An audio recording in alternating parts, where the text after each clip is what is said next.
మీ పేరండి? వెంకటేష్. ఏం చేస్తారండి? డ్రైవర్. ఓకే, ఎట్లా ఉంది ఇప్పుడు జూబ్లీహిల్స్ ఉప ఎన్నిక అంటున్నారు, మరి ఎవరు గెలుస్తారు, ఏ పార్టీ గెలుస్తుంది, ఏంటి పరిస్థితి? మాగంటి గోపినాథ్ గారు గల్లీ గల్లీ తిరిగి సీసీ రోడ్ అన్నీ వేయించారు. బోరబండి మీరు చూడండి, ప్రతి చోళ్ళ మంచి బాగా కష్టం చేసిన ఆయన. 90% ఆయనకే ఛాన్స్ ఉంది. ఇప్పుడు నవీన్ ఫస్ట్ టైం కదా ఏమో, ఎందుకంటే ఇప్పుడు రాష్ట్రంలో రేవంత్ రెడ్డి పాలన కూడా అంత బాగాలని పబ్లిక్ కూడా చూస్తూ ఉన్నారు, చాలా ఇబ్బంది పడుతున్నారు, ఏం సరి చేయట్లేని. ఇక మీరే చెప్పాలి. ఇక ఎందుకు ఇప్పుడు కాంగ్రెస్ పరిపాలనలో ఇందిరమ్మ ఇల్లు అని చెప్తున్నారు, ఫ్రీ బస్ ఇచ్చారు, ఇదంతా చేస్తున్నారుగా. ఫ్రీ బస్ వల్ల ఒకసారి దగ్గర నుంచి చూడండి మీరు, లేడీస్ వాళ్ళు ఎంత అవస్థ పడుతున్నారు. చిన్న చంటి పిల్లలు పడిపోతే కూడా తొక్కేస్తున్నారు, అలాగే చాలా అవస్థ పడిపోతుంది. బస్సులు కూడా అప్పుడు చాలా ఉండేది, బస్సులు కూడా లేవు. కొండాపూర్కి ఇక్కడికి మినిమం 50 బస్సులు పైన ఉండేది సికింద్రాబాద్కి. అలాంటి ఇప్పుడు సికింద్రాబాద్కి అన్ని బస్సులు కనపడతలేదు. సికింద్రాబాద్ టు కొండాపూర్ అన్ని బస్సులు అవపడతలేదు. హైడ్రా ఎట్లా ఉంది? హైడ్రా బాగుందా? ఇక్కడ హైడ్రా తీసుకొచ్చారు కొత్తగా. కొన్ని హైడ్రా కొన్ని బాగానే చేస్తారు, కానీ కొన్ని చాలా పేదవాళ్ళు అవస్థ పడుతున్నారు. ఎటు పోయినా పేదవాళ్ళకే అవస్థ, మధ్యతరగతి వాళ్ళకే చాలా అవస్థ, చాలా బాధపడుతున్నారు. ఇప్పుడు ఎట్లా ఉంది? ఇప్పుడు బీఆర్ఎస్ ఎమ్మెల్యేగా మాగంటి గోపినాథ్ గారు ఉన్నప్పుడు ఇక్కడ ఎటువంటి కార్యక్రమాలు చేశారు? మంచి కార్యక్రమాలు ఈ ఒక్కటని కాదు, అన్నిటికీ వైకుంఠ ధామం అన్నీ ప్రతిదానికి బాగా గల్లీ గల్లీ తిరిగి బాగానే సేవలు అందించింది ఆయన బతుకున్నప్పుడు.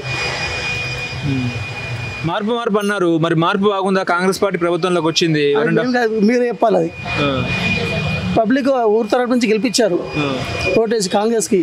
ఇప్పుడు ఎంత అవస్థ పడుతున్నారు వాళ్ళు, మీరే చెప్పండి. చూస్తూ ఉంటారు అందరూ కూడా. హైదరాబాద్లో ఒక్క సీటు కూడా రాలేదు కాంగ్రెస్కి, మొత్తం ఊర్లలో వచ్చినాయి.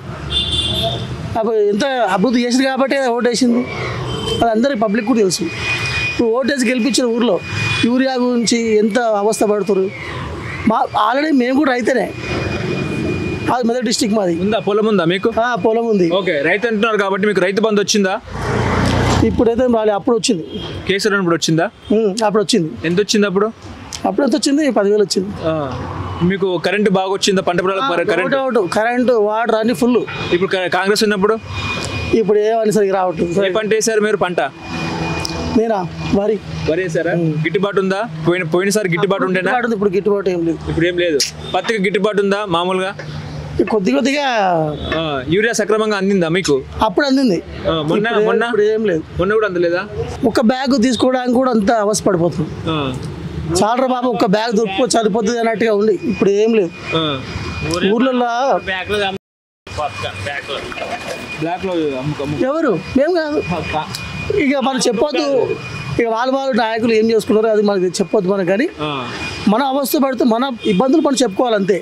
ఓకే, ఇప్పుడు కాంగ్రెస్ నుంచి ఇక్కడ ఎవరుంటారు? ఎవరుంటే బాగుంటుంది? నవీన్ యాదవా లేకపోతే ఇంకెవరైనా? ఏంటి ఏమంటారు నాయకులు? మనం ఎవరు ఉంటారు? అప్పుడైతే మాగంటి గోపినాథ్ ఉంది కాబట్టి ఆయన చేసిన సేవలని అందరికీ తెలుసు, అదొకటి మాత్రం చెప్పగలుగుతాం మేము. ఇప్పుడు ఎవరు ఏం చేస్తారో అది చెప్పలేం కదా. వాళ్ళు ఒకసారి నిలబడి ఆయన చేస్తే ఈయన చేస్తున్నారని చెప్పవచ్చు, మనం ఏం చెప్పలేము అట్లా. అంటే ఇప్పుడు కాంగ్రెస్ పార్టీని గెలిపిస్తే ఇంకా అభివృద్ధి, ఇంకా మీ నియోజకవర్గం ఇంకా డెవలప్మెంట్లో ఉంటుంది, ఎందుకంటే పైన అధికారంలో కాంగ్రెస్ పార్టీ ఉంది కాబట్టి అన్నట్టు కూడా మాట్లాడుతున్నారుగా. అవును, ఇప్పుడు నవీన్ యాదవ్ గారు ఉన్నారు, ఆయన కూడా ఇప్పుడు కొత్తగా పోటీ చేస్తున్నారు, సీట్ వచ్చింది. సరే, ఆయన కూడా మా ఇంట్లో కష్టపడితే కంపల్సరీ ఆయన గెలుస్తారు. ఆయన ముందు ఇంకోటి సీట్ అని కాకుండా కూడా ఆయన NSI ఏదో ఉంది, ఆయన కొద్దిగా దాంట్లో కూడా కొద్దిగా ఆయన కూడా తిరుగుతూ ఉన్నాడు. చిన్న పబ్లిక్ అందరికీ ఆటో వాళ్ళకి కూడా ఆయన కూడా హెల్ప్ చేస్తాడు. కానీ కాంగ్రెస్ ప్రభుత్వం ఇలా చేసి మరి కొద్దిగా అది ఉంది కదా, వ్యతిరేకం ఉంది. ఎందుకు ఇంత సడన్ గా వ్యతిరేకత వచ్చింది కాంగ్రెస్ మీద? కాంగ్రెస్ వాళ్ళకు ఇంకా టైం పీరియడ్ అవ్వలేదుగా, ఇంకా 5 సంవత్సరాలు అవ్వలేదు. 22 నెలలు ఎంత అవుతుంది ఇప్పుడు. కానీ చేయాలి కదా, ఏం చేయట్లేదు సరిగా. ఊర్లలో ఏం చేస్తలేదా? ఉద్యోగాలు ఇస్తున్నారుగా పేద విద్యార్థులకు, కొందరికి దొరుకుతున్నాయి, ఇంకా మిగతా వాళ్ళకి చాలా మంది ఉన్నారు అబ్బాయిలు, చాలా మందికి ఉద్యోగాలు లేవు. అలా బీజేపీ ఎట్లా ఉంది ఇక్కడ? బీజేపీ ప్రచారం చేస్తున్నారా? చేస్తూ ఉంటారు. మీ ఓటు ఎవరికి? వాళ్ళకే. మీకు తెలుసు, అభివృద్ధి ఎవరు చేస్తారో వాళ్ళకే చేస్తాం కంపల్సరీ. ఇప్పుడు ఈ పార్టీ ఇప్పుడు మనకి మంచి చేసిన వాళ్ళకి చేశారని చెప్తాం, ఈయన చేయలేకపోతే చేయలేని చెప్తాం. ఇప్పుడు నవీన్ గారు చేశారనుకో ఆయనకే ఓటిస్తాం. మీరు ఎక్కడ దొరుకుతలేరు నాకు. నేను ఉండేది బోరబండ. అంటే ఓట్లు మీరు ఒక న్యూట్రల్గా మాట్లాడుతున్నారు. మంచి చేస్తే మంచికి ఓటేస్తా అన్నారు కదా, మరి కేసీఆర్ కూడా గతంలో మంచి చేశారు కదా, చేసినందుకు ఓటేసి గెలిపించాం కదా, అప్పుడు గెలిపించాం కదా, మాకంటే గొప్పదికి చేసాం అప్పుడు. ఇప్పుడు నవీన్ గారు గెలిస్తే కాంగ్రెస్ మంచి చేస్తే కాంగ్రెస్ కొట్టేస్తారు కంపల్సరీ. ఎంత మెజార్టీ వస్తుంది, ఏ పార్టీకి ఎంత మెజార్టీ వస్తుంది? బీఆర్ఎస్కి 1,00,000 వస్తుందా, కాంగ్రెస్కి 1,00,000 వస్తుందా? అది చెప్పలేమండి. చెప్పలేరా? పబ్లిక్ పల్స్ ఎట్లా ఉన్నాయి, ప్రజానాడు ఎట్లా ఉంది? ఇక్కడ 50-50 ఉంది. ప్రజలు ఏమనుకుంటున్నారు ఇక అది మీరే చెప్పాలి. మైనార్టీ ఓట్ బ్యాంక్ ఎటు ఉంది ముఖ్యంగా ఇక్కడ? బాగుంది. మైనార్టీ వాళ్ళు ఎటువైపు ఉన్నారు? అది మేము చెప్పలేము. అది యాదవ్లు ఎటువైపు ఉన్నారు? అది కూడా మీరే చెప్పాలి.